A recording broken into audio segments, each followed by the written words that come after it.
Hello friends, आपका स्वागत है हमारे YouTube चैनल विजय शिक्षा सारथी पर। हम आज लेकर आ गए हैं आपदा प्रबंधन का VVI सब्जेक्टिव क्वेश्चन, जो बहुत ही महत्वपूर्ण है आपके बिहार बोर्ड 2025 के लिए। तो आपको अगर 4 नंबर चाहिए तो वीडियो को बिना स्किप किए अंत तक देखिएगा, क्योंकि एक ही वीडियो से आप 4 नंबर लेकर जाने वाले हैं। तो वीडियो को बिना स्किप किए अंत तक देखिएगा और चैनल को सब्सक्राइब और वीडियो को लाइक कर दीजिएगा। तो चलिए बिना किसी देरी के वीडियो को स्टार्ट करते हैं।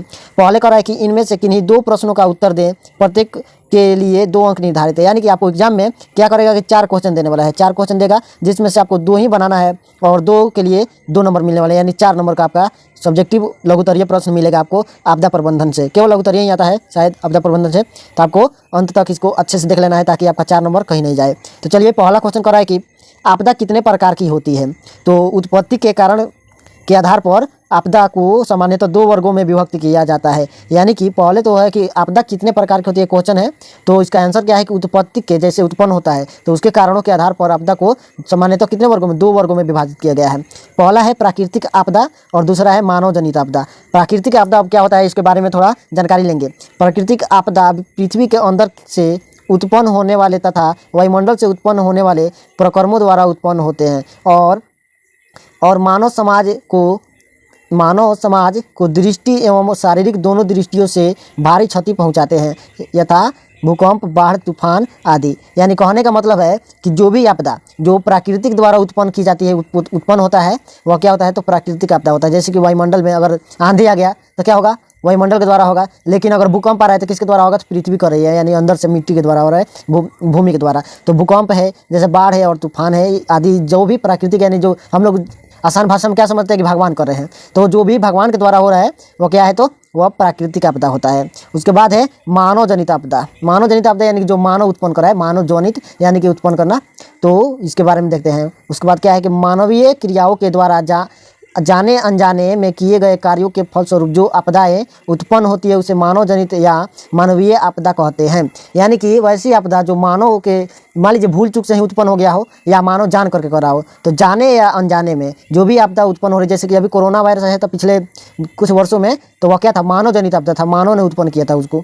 चीन वाले क्या कर रहे थे, चमगादड़ मदद खा रहे थे, तो उसी से उत्पन्न हो गया, तो क्या था, मानव जनित आपदा था। यानी वैसी आपदा जो मानव उत्पन्न कर रहा है तो क्या होगा, मानव जनित। और प्राकृतिक यानी जो भगवान उत्पन्न कर रहे हैं प्राकृतिक द्वारा, वह क्या होगा, प्राकृतिक आपदा होगा। तो एकदम आसान भाषा में हम समझा रहे हैं आपको। अगर याद होगा तो ठीक है, नहीं याद होगा तो थोड़ा सा लिख लीजिएगा, 1-2 बार प्रैक्टिस कीजिएगा, हो जाएगा। चलिए अगला बढ़ते हैं। आगे है कि प्राकृतिक आपदा में 2 उपयोग होने वाले किसी एक वैकल्पिक संचार माध्यम की चर्चा करें। यानी एक ही वैकल्पिक संचार की माध्यम की क्या करना है, चर्चा करना है। प्राकृतिक आपदा में उपयोग होने वाला ऐसा आपदा जो प्राकृतिक आपदा में उत्पन्न हो रहा है, यानी कि उससे संचार माध्यम में एक बताना है, चर्चा करना है। तो आपदा काल में सामान्यतः संचार व्यवस्था के ध्वस्त होने पर निम्नलिखित वैकल्पिक संचार माध्यमों के द्वारा ही संचार व्यवस्था बहाल रखी जा सकती है। यानी कि आपदा काल में संचार व्यवस्था के ध्वस्त होने पर निम्नलिखित वैकल्पिक, यानी आपको बताना है, हम लोग नीचे बता रहे हैं कि वैकल्पिक जो विकल्प दे रहे हैं उसमें तो बाहर की जा सकती है जो भी संचार व्यवस्था हो। संचार व्यवस्था यानी कि मोबाइल जैसे कि नेटवर्क के द्वारा जो भी काम हो रहा है वो, देखिए पहला क्या है, रेडियो। इसमें विद्युत चुंबकीय तरंगों का प्रयोग होता है। रेडियो में किसका प्रयोग होता है, आपको ऑब्जेक्टिव में पूछा जा सकता है, तो विद्युत चुंबकीय तरंगों का उपयोग होता है। इसकी आवृत्ति उच्च होने के कारण यह दूर दूर तक के स्थानों के बीच संबंध स्थापित करता है। रेडियो क्या करता है तो दूर दूर स्थानों के बीच क्या करता है, संबंध स्थापित करता है। अब इसका जगह मोबाइल ले लिया है, लेकिन पहले जब नहीं था मोबाइल तो रेडियो से ही बहुत सारा काम होता है। अभी भी बहुत जगह रेडियो से बहुत अच्छा काम किया जा सकता है। उसके बाद है हैम रेडियो। ये क्या है तो इसमें विशिष्ट उच्च आवृत्ति वाले तरंगों का उपयोग होता है, विशिष्ट तरंग वाले, ठीक है। इसमें बैटरी या जनरेटर से चलाया जाता है। यानी हैम रेडियो किससे चलाया जाएगा, या बैटरी से चला सकते हैं या जनरेटर से चला सकते हैं। यह सैटेलाइट के सहारे ही संचार व्यवस्था करता है। यानी सैटेलाइट से जुड़ा हुआ रहता है हैम रेडियो, और उससे क्या करता है, आप जब डाटा लीजिएगा तो वह क्या करेगा, उससे सैटेलाइट से लेगा, उसके बाद आपको देने वाला है। तो यह इसमें क्या होता है, बैटरी का उपयोग होता है, उसके बाद है जनरेटर का उपयोग होता है, इतना याद रखिएगा। उसके बाद है तीसरा नंबर क्वेश्चन क्या कर रहा है, भूकंप और सुनामी के बीच अंतर स्पष्ट करना है आपको। तो भूकंप और सुनामी एक दूसरे के रूप होते हैं, ठीक है, एक दूसरे के रूप होते हैं। भूकंप कब होगा, जब मान लीजिए धरती पर भूकंप आ रहा है तो क्या होगा, वो भूकंप कहलाएगा, यानी कि हिल डुल होगा धरती तो क्या होगा, भूकंप होगा। लेकिन वही भूकंप जब समुद्र में होता है तो वह क्या करता है, सुनामी का रूप ले लेता है। जैसे कि आप ही क्या करते हैं, कटरा में पानी ले लीजिए और उसको हिलाइए तो पानी क्या होगा, इधर उधर उछलेगा। तो वही होता है जब समुद्र में बीच में क्या होता है, यहाँ पे मान लीजिए इसके भूकंप आ गया तो इसमें का जो पानी होगा बाहर गिरेगा, यानी सुनामी का रूप ले लेगा। तो देखिए क्या लिखे हैं, भूकंप एवं सुनामी दोनों प्राकृतिक आपदाएं हैं। कैसी आपदाएं हैं, तो दोनों प्राकृतिक, इसमें मानव का कोई हाथ नहीं होता है, केवल भगवान ये सब कर सकते हैं, यानी प्राकृतिक कर सकती है। भगवान का फुल फॉर्म क्या होता है, भ से भूमि होता है, ग से गगन, न से नीर और व से क्या होता है, वायु होता है। इतना याद रखिएगा, भगवान, व से वायु और न से नीर।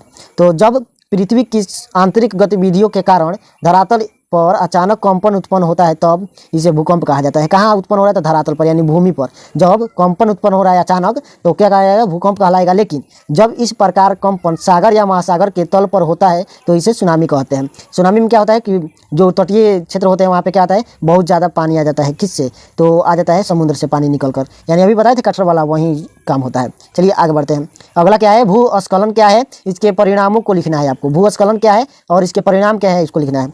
गुरुत्व की शक्ति से मृदा का अपक्षयी शैल पदार्थों के ढालों पर नीचे खिसकने को भूस्खलन कहते हैं। यानी कि जब गुरुत्वाकर्षण बढ़ जाता है तो क्या होता है, तो गुरुत्वाकर्षण शक्ति से जो मृदा और अपक्षयी पदार्थ होते हैं, शैल यानी पत्थर होता है, तो क्या करते हैं वह ऊपर से नीचे की ओर आने लगते हैं, यानी पहाड़ों से कहाँ आने लगते हैं, तो नीचे के क्षेत्र में आने लगते हैं, मैदानी क्षेत्र में। तो क्या होता है, वह भूस्खलन होता है, यानी कि भूस्खलन यानी कि भूमि का स्खलन यानी कि छूट जाना। तो उसके बाद है इसके दो परिणाम निम्न है। क्या है, विकास का कार्य प्रभावित होता है। मान लीजिए अगर रोड बनाए हैं और भूस्खलन हो गया तो पूरा जो पहाड़ टूटेगा या जो मिट्टी आएगी वह पूरा रोड को भर देगा, यानी कि इसको खराब कर देगा, ध्वस्त कर देगा। तो विकास का कार्य क्या होगा, प्रभावित होगा और स्थानीय बस्तियों को क्षति पहुंचाती है तथा इस जान माल की क्षति होती है, तथा जान माल की क्या होती है, क्षति हानि होती है, यानी क्षति होती है।